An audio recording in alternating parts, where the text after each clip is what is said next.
Hello, once again, welcome back to our YouTube channel CS Sansar and this is CS Tutima Hajan. बहुत सारी queries department के पास गई हैं कि table 8A और 8C के अंदर जो मिसमैच आ रहा है तो उसी के मिसमैच को क्लियर करने के लिए डिपार्टमेंट ने एक एडवाइजरी इशू की है जो कि 9 दिसंबर को हमारे पास आई है। तो आज के सेशन में हम वही डिस्कस करेंगे। Let's see.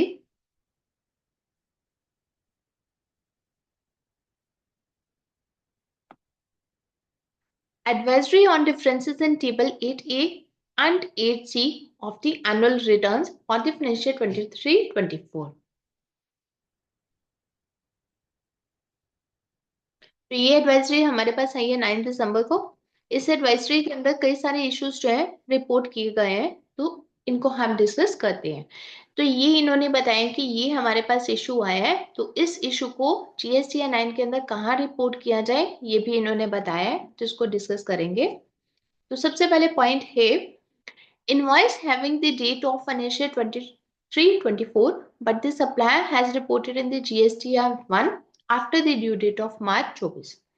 आपको पता है कि 23-24 के इनवॉइसेस जो हैं उसको रिपोर्ट करने के लिए डिपार्टमेंट क्या कहते हैं कि इनकेस अगर आपके पास कुछ भी रह गया है मार्च 2024 तक कुछ आपने रिपोर्ट नहीं किया है, या फिर जो मार्च के रिटर्न जो कि आपके अप्रैल में जाएंगे अगर वहां तक आपने नहीं रिपोर्ट किया तो आपको टाइम दिया जाता है कि आप 30 नवंबर 2024 तक उसको रिपोर्ट कर सकते हैं, जो कि आपके पिछले फाइनेंशियल ईयर के ही कंसिडर किए जाएंगे।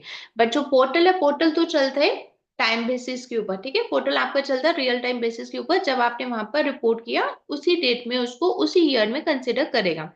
अब क्योंकि आपको पता है कि वो पिछले फाइनेंशियल ईयर के हैं, तो जीएसटी 9 के अंदर अलग अलग टेबल्स दिए गए हैं जहां पर आपको पिछले साल के वैल्यूज को रिपोर्ट करना है, या फिर आपने जो नेक्स्ट फाइनेंशियल ईयर के अंदर लिए हैं तो वहां पे रिपोर्ट करना है। तो इस तरह से सबसे पहले हम इस क्वेरी को देखते हैं। 23-24 फाइनेंशियल का इनवॉइस है जो कि सप्लायर ने जीएसटी 1 के अंदर मार्च के बाद रिपोर्ट किया। As a result, this amount is not auto-populated in the table 8A। तो क्योंकि उसने मार्च के बाद किया है तो वो 23-24 के टेबल 8A के अंदर ऑटो पॉपुलेट होके नहीं आएगा, क्योंकि अब वो वैल्यूज कहां से आएंगी, टेबल 8A आपकी वैल्यूज कहां से उठाएगा, जीएसटीआर 2B से। ठीक है, टेबल 8A कहां से उठाएगा, जीएसटीआर 2B से वैल्यूज को पिक करेगा। तो टेबल 8A के अंदर वो ऑटो पॉपुलेट होके नहीं आएगा। How to report such transaction in the GST 9 of financial 2023-24। तो 23-24 की GST 9 जो अभी आपको फाइल करनी है वो आप कहां पर इस तरह से वैल्यू दिखाओगे। तो ऐसे जो वैल्यूज हैं इस तरह का जो आईटीसी है आपको दिखाना है टेबल 8C एंड 13 के अंदर, जिसके लिए मैं आपको नीचे लेके चलती हूँ टेबल 8C में।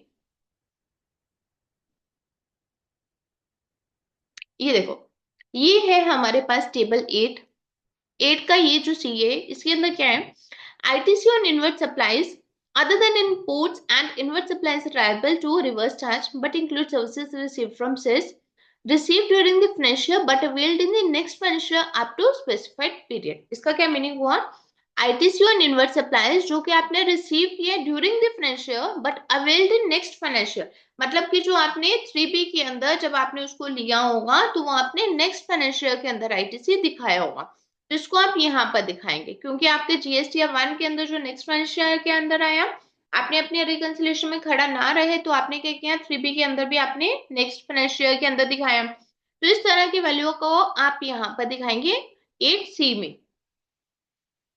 और 8C के साथ साथ यही वैल्यू आप दिखाएंगे ITC availed for the previous financial. तो यही वैल्यू आप 13 के अंदर भी दिखाएंगे यहाँ। ठीक है, तो ये हो गया हमारा फर्स्ट केस। इन केस क्योंकि बहुत सारी क्वेरीज, ये जो पॉइंट्स है ना इनको लेके बहुत सारी क्वेरीज आती है कि पिछले साल का इस तरह से अमाउंट है तो उसको कहाँ पे हम जीएसटी 9 के अंदर खड़ा करें, हमने जो इनवॉइस है उसको बाद में रिपोर्ट किया, मार्च 24 के बाद रिपोर्ट किया, तो उसको कहाँ पे रिपोर्ट करें जीएसटी 9 के अंदर। तो अगर कोई आपका भी इस तरह से कोई केस है तो उसको आप क्लियरली दिखाओगे टेबल 8C और 13 की वैल्यू के अंदर। अब हम नेक्स्ट के ऊपर चलते हैं। Invoice belongs to the financial 23-24 and ITC has been claimed in financial 23-24। ठीक है, 23-24 का इनवॉइस है, 23-24 के अंदर हमने आईटीसी क्लेम भी कर लिया। अब क्या हुआ, आपको पता है कि इसके अंदर एक क्लोज है कि आप आईटीसी भी तभी क्लेम कर पाओगे अगर आपने सप्लाई की पेमेंट जो है वो 180 डेज के अंदर कर दी है। अब क्या हुआ, आपने सप्लायर की पेमेंट जो है वो 180 डेज के अंदर नहीं की, तो आपको आईटीसी जो है वो 23-24 के अंदर रिवर्स करना पड़ गया as per the second provision to section 16(2). And this ITC is reclaimed in the next financial year 2024-25। 23-24 का इनवॉइस था, 23-24 के अंदर आपने आईटीसी को क्लेम भी कर लिया। अब क्योंकि आपने उसकी पेमेंट जो है वो 23-24 के अंदर नहीं की, आपको आईटीसी अपना रिवर्स करना पड़ गया। अब उस आईटीसी को आप कब क्लेम करेंगे, जब आपने 24-25 में उस सप्लाई की पेमेंट कर दी, तो आप तब जाके उसका आईटीसी जो है वो क्लेम करेंगे। ठीक है, अब इस तरह के ट्रांजेक्शन को आप जीएसटी या 9 के अंदर कहाँ दिखाएंगे? तो इस तरह से जो रिक्लेम्ड आईटीसी है, जो आपने पहले आईटीसी क्लेम किया, आईटीसी क्लेम करने के बाद आपने उसका रिवर्सल मार दिया, ठीक है, क्योंकि आपको वहां पर जीएसटी 9 के अंदर तो आपको दिखाई दे जाएगा। अब इस तरह से ये जो रिक्लेम्ड आईटीसी है, तो इसको आप कहां पर दिखाएंगे? टेबल 6H के अंदर। ये देखो, ये हमारा table 6, details of ITC avail during the financial, तो इसका जो 6 का H पार्ट है, यहाँ पे रिक्लेम्ड क्लियरली वर्ड लिखा हुआ है, amount of ITC reclaimed under the provisions of the act. तो आप यहाँ पर इस अमाउंट को मेंशन करेंगे। ओके, अब हम चलते हैं थर्ड। इन्होंने 5 केसेस इसके अंदर कवर किए हैं। Invoice belongs to the financial 2023-24 but goods not received in 23-24। अब क्या हुआ, इनवॉइस तो पार्टी ने 23-24 के अंदर काट दिया, हो सकता है कि डिस्टेंस ज्यादा था, तो गुड्स जो है वो 23-24 के अंदर रिसीव नहीं हुए, गुड्स आपको लेटर ऑन रिसीव हुए हैं अप्रैल के अंदर। Therefore, ITC is claimed in Table 4A5 of the GST 3B and reversed in Table 4B2 as per the guidelines of Circular 170। तो आपका क्या हुआ, इनवॉइस तो 23-24 था, 23-24 का था, बट गुड्स आपके क्योंकि रिसीव नहीं हुए, तो आपने क्या किया, क्लेम करके उसको रिवर्स कर दिया। ठीक है, जैसे पहले केस में आप लोगों ने किया, ये पहले केस में तो आपका ये था ना कि आपने क्लेम कर लिया, 180 डेज के अंदर पेमेंट नहीं की, तो आपने उसको रिवर्सल दिखा दिया, तो सेम वे में आपने उसे क्लेम कर लिया, क्लेम करके आपने उसे रिवर्स कर दिया।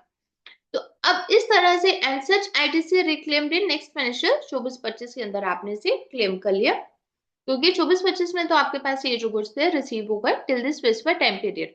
तो how to report such transaction in GST 9 of financial 23-24। तो अब क्या है, 23-24 के फाइनेंशियल के अंदर इसको कैसे दिखाएंगे?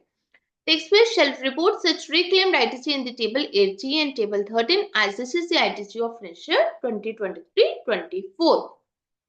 इनवॉइस आपका कब कट गया? 23-24 के अंदर, क्योंकि आपके गुड्स नहीं आए थे, तो आपने क्या किया, उस इनवॉइस को आपने उसको रिवर्स कर दिया, और रिवर्स करके आपने बोल दिया कि हम इसे रिक्लेम करेंगे नेक्स्ट फाइनेंशियल ईयर के अंदर। ठीक है, जब नेक्स्ट के अंदर आएंगे, अब इसके अंदर आप कहाँ पे दिखाओगे इसको, अगेन आप दिखाओगे टेबल 8C और टेबल 13 के।